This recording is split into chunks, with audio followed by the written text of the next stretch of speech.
Well, it's time now for the business news with Delano D'Souza. Delano, you're starting with a look at the markets ahead of the US Fed decision later this week. That's right, Eve. Good morning. Markets in Asia have started out Monday's session in positive territory. The Nikkei in Japan is closed for a public holiday, but at this hour, we are seeing the Hang Seng in Hong Kong close up around over 1% rather.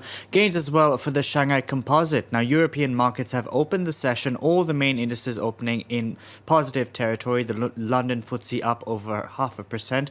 Now, the US Federal Reserve will meet later this week, and while markets don't anticipate an interest rate hike, investors will be looking for more details on plans for the central bank to unwind its balance sheet. The Fed may be forced to put further rate hikes on hold this year due to the costs of Hurricanes Irma and Harvey.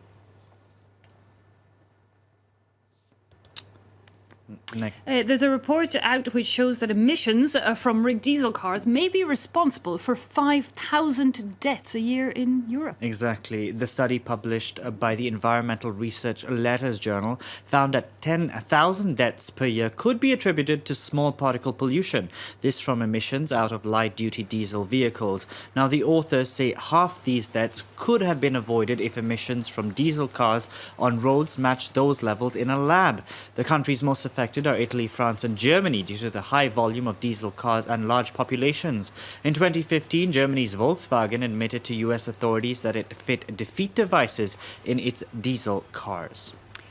Next, Delano, I believe in the coming weeks, it's what we were teasing at the top of the show, India is going to roll out 100,000 battery-operated buses and rickshaws. That's right. This is part of the government's plan to make new vehicle sales all electric by 2030. Analysts have called the target daunting, but it's the first step in India meeting its climate change targets pledged in Paris back in 2015. Shirley Sitbon reports.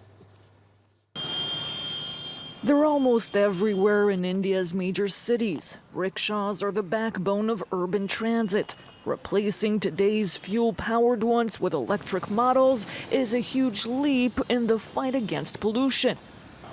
Carmaker Mahindra unveiled its first e-rickshaws just over a week ago.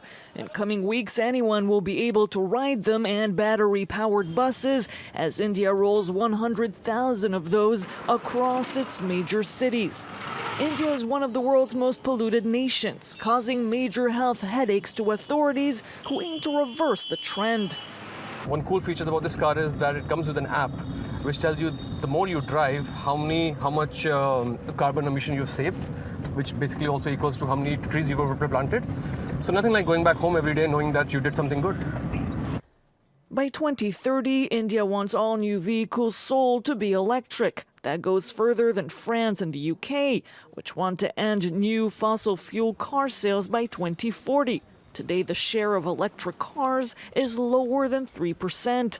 The government hopes private energy companies will invest in battery charging stations or in swapping bays where drivers could give their empty batteries and get charged ones. To make the plan work, the vehicles need to be financially accessible. E-rickshaws are sold for over 1,600 euros. Let's take a look at some of the other stories we're tracking for you now. And news articles and videos from Al Jazeera have been blocked on Snapchat in Saudi Arabia. The US-based Snap says it's been asked by the Saudi government to restrict access because Al Jazeera violates local laws. The Qatari-funded news organization has been under pressure since Riyadh and its allies severed ties with Doha. Snap's decision is the latest example of technology firms buckling under pressure from governments.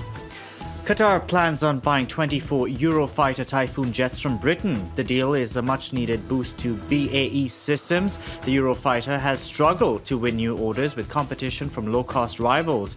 This June, Qatar agreed to buy F-15 jets from the United States, and last year it purchased 24 Rafale fighter jets from France for $7.5 billion. The Typhoon has an estimated unit price of £70 to £90 million. And over 2.5 million vehicles are set to be recalled in China. General Motors and its Chinese joint venture Shanghai GM say the recalls are due to faulty airbags. China's top watchdog says the vehicles are equipped with airbags made by the troubled Japanese firm Takata.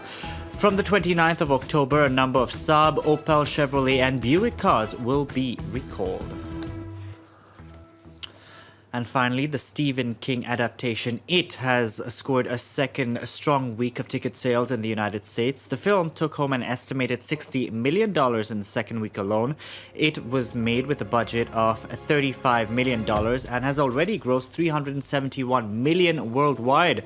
Now, Mother, starring Jennifer Lawrence, Javier Bardem, Ed Harris, and I don't know which other actress, Michelle Pfeiffer, right? I forgot to mention Michelle Pfeiffer, took home only $7.5 million in its second weekend. So everyone's going to watch It. No one's watching Mother, which has all the stars, apparently. Are you going to go watch it? I think I need to watch both of them. Oh, I didn't even watch the original It. I remember when it came out. Even that, it's that very scene missed of the out, clown Eve. in the train. You've missed out. It's such a good movie. It's such Delano D'Souza, thanks so much for that.